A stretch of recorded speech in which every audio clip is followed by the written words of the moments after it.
So yun, good morning mga kaswabe. Pinagaan ko na naman ang biyahe. 5:20 AM. Pero dapa na naman.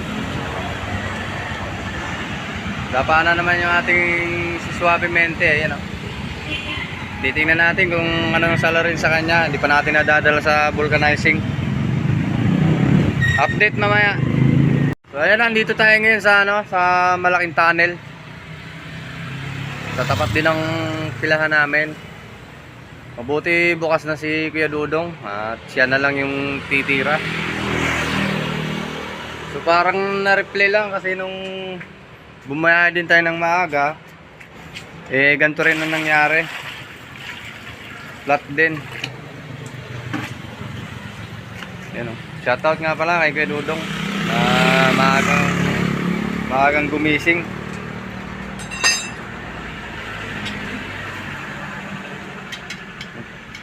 Titingnan natin kung anong salary nito.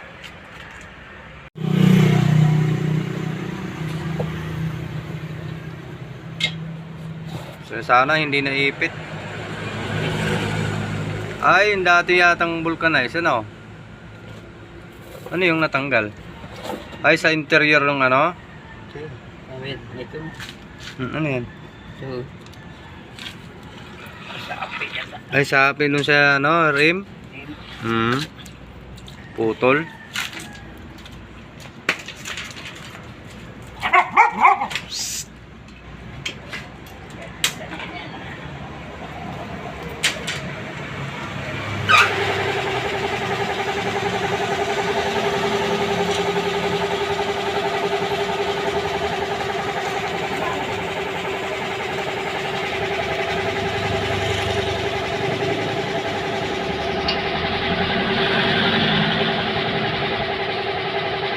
Sana hindi naipit.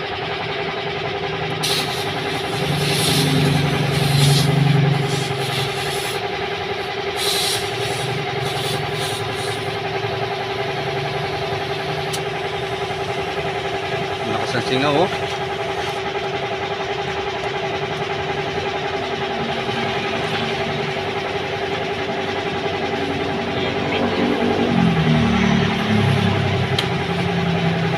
Kalasin ka din na kay Dong. Ha? Yun o.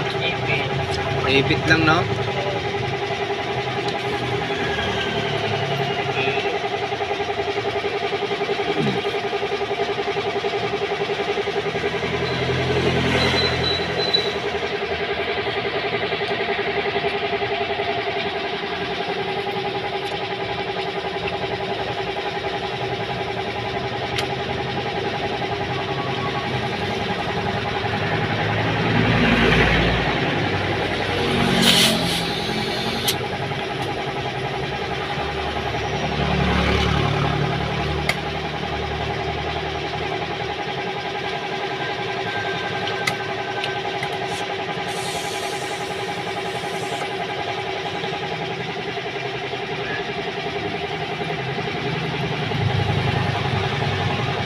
Ipit lang, no?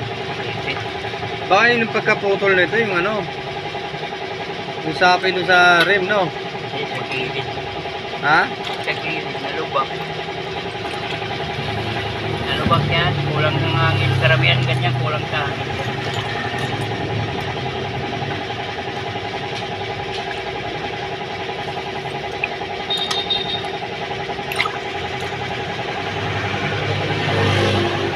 Ganito, pag tumutupi kasi dito yun, iipit-ipitin niya yung interior. May mga gas-gas yan. Naglara. TV interior niyan, no? Wala yun na tinakbo ko eh. Hindi natanggal ang pieces. Yung TV nga, interior na yan. So yun, naipit dito. Ito yung mga tinatandaan nila. Ito yung mga ano, may butas. Pero bugot.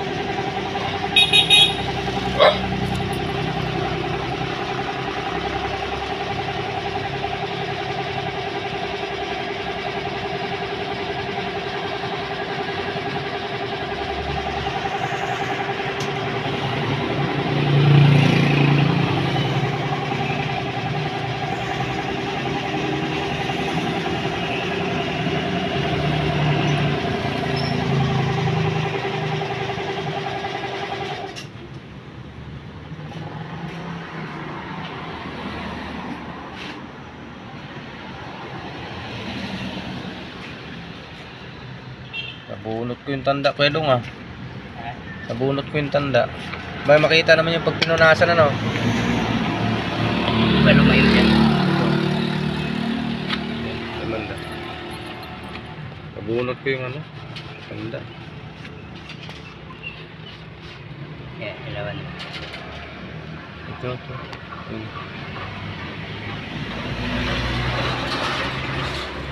Yan. Kalamero kasi.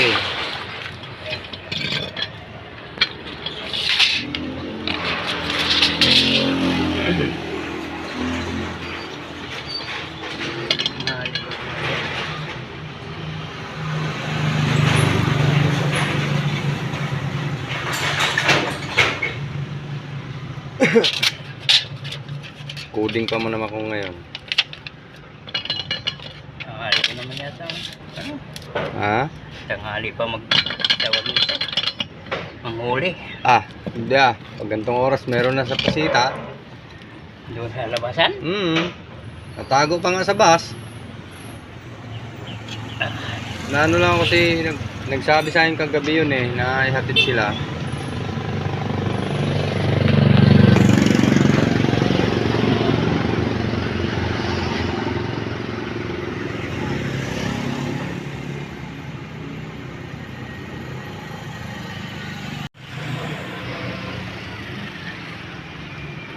Buti maagang nagbukas kay Dudong. So ang dami sanang pasahero doon sa lapas kanina.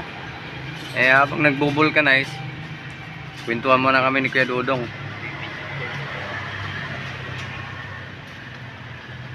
Habang nagbo-vulcanize. Ang dami pasahero kanina sa lapas.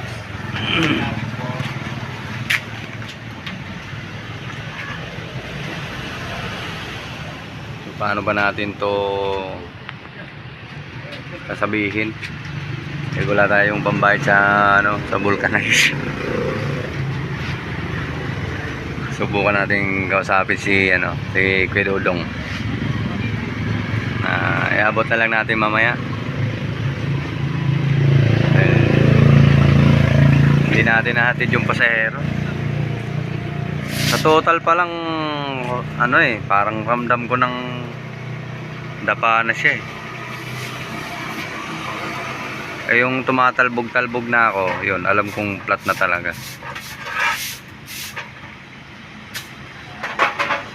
So try natin kausapin si Kuya Dudong eh. Eto, mabait naman.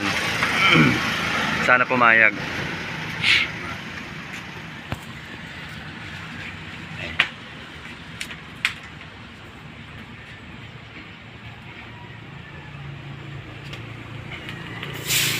Dalawa pala yung bantay niya rito.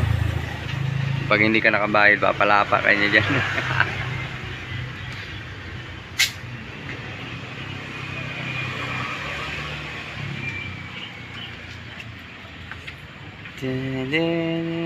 Happy birthday.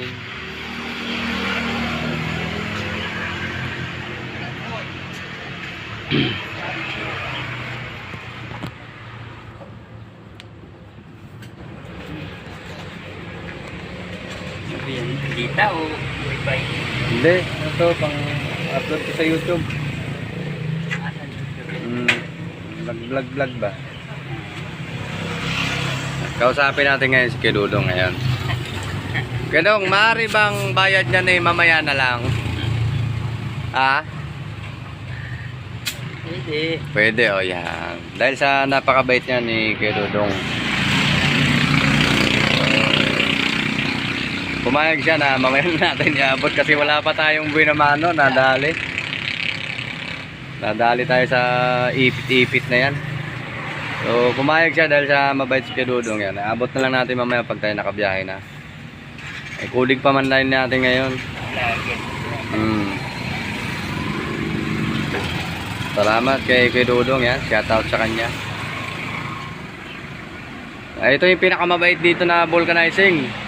Kung minsan dito, may extra dito ako ng ispat-ispat, mga putol-putol, mga dito sa sidecar. Yan, hindi na nagpapabayad. Saka napakabait nito. Yan o, hinihintay na lang niya.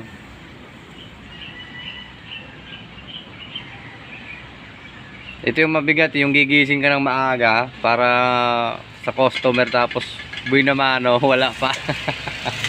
Walang bayad ng buhay na mano. Ayan.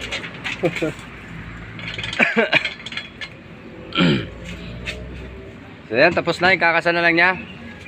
Maraming salamat sa kay Kuya Dudong at iabot na lang natin mamaya yung bayad.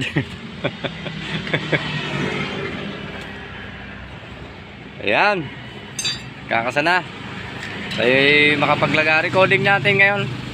So iingat lang tayo sa poso mamaya, baka tayo mahuli naman. Talaga namang May balit yun.